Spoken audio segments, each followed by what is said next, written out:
j'aime bien la nature, mais arrivé à un moment, venez nous aider. Qu'est-ce qu'on fait? La grande question, on fait quoi? Arrivé à un moment, on fait quoi? On le tue? On n'a pas le droit de le tuer.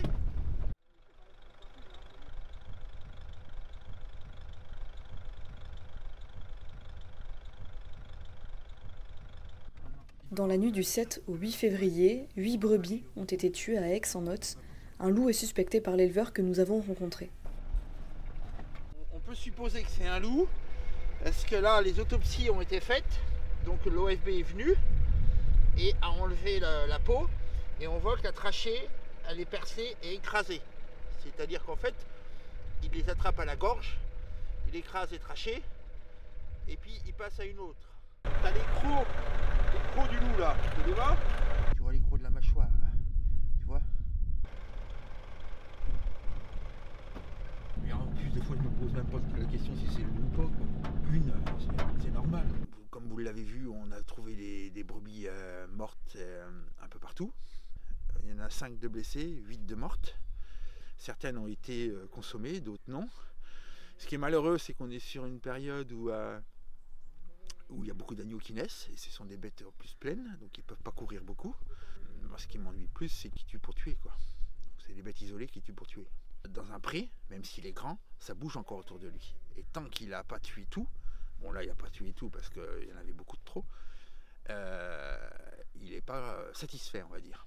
Mais en fait, il apprend à chasser. Pour lui, c'est comme un ado, c'est un apprentissage. Il apprend à chasser. Il chasse pour chasser. Parce qu'on dit que souvent, après, avec le temps, il chasse pour manger. Et à ce moment-là, il tue pour manger. Quoi mettre en place?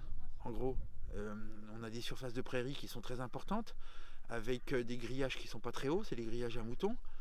Mettre des clôtures électriques extérieures, c'est quasiment infaisable, ça demande beaucoup trop de main d'œuvre. Changer les grillages aujourd'hui, comme vous avez là, ça demande des financements très importants.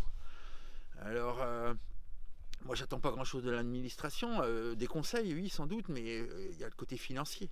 Et le côté financier en fait, on peut pas, déjà qu'ils nous indemnisent les brebis c'est déjà bien, mais on n'attend pas grand chose. C'est vraiment à l'époque de l'année où il faudrait pas qu'ils viennent.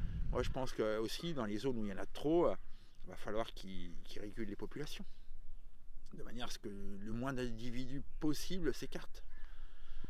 Mais bon, on sait très bien que tout doucement ça colonise la France. Puis le problème qu'on a aussi, je pense, en France, c'est que autant en Italie et en Espagne, à première vue, il n'a jamais disparu. Et ils ont appris à vivre avec. Ils savent comment vivre avec. Que nous, il faut qu'on réapprenne à vivre avec. Parce qu'on ne va pas l'exterminer une deuxième fois.